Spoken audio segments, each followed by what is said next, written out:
Beruntung. Siapa orang yang beruntung? Manusia sentiasa bercakap-cakap yang seorang tu beruntung. Dia ada rumah, dia ada kereta, dia ada kerja, dia ada pasangan yang cantik, dia ada anak-anak, dia ada jawatan, dia ada kawan-kawan yang hebat-hebat.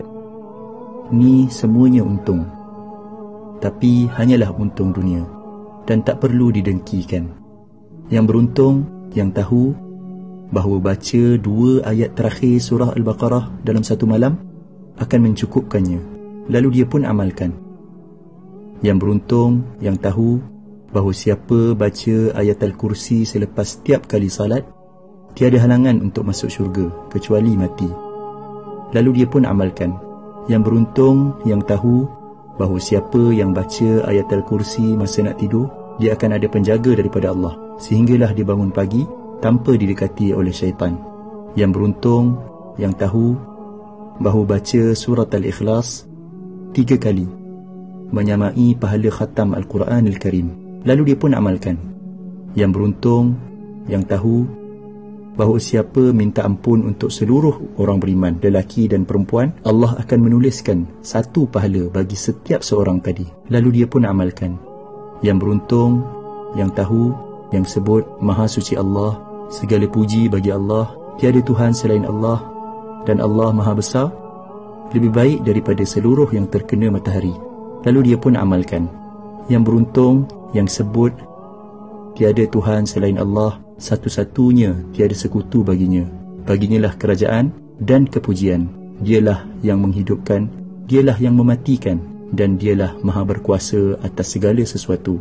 10 kali selepas salat maghrib dan 10 kali selepas salat subuh, sebelum dia mengubah kedudukan kakinya, menyamai pahala membebaskan 4 orang hamba daripada anak-anak Nabi Ismail AS.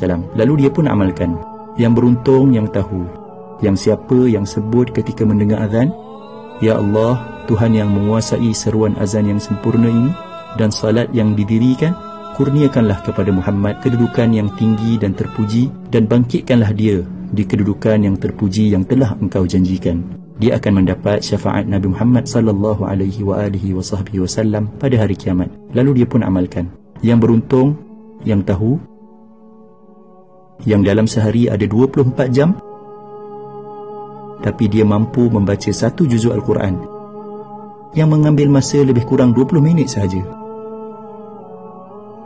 Yang beruntung, yang tahu, yang waktu duha ada lebih kurang 6 jam dan dia mampu untuk solat 2 rakaat duha yang biasanya tak sampai 5 minit pun.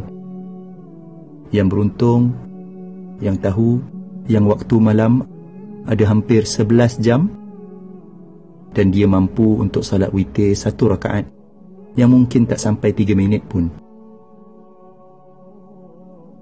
Yang beruntung, yang tahu, yang siapa yang sebut Maha Suci Allah dengan kepujiannya 100 kali, dosanya akan diampunkan walaupun banyak seumpama buih di lautan, lalu dia pun amalkan. Inilah dia orang yang beruntung.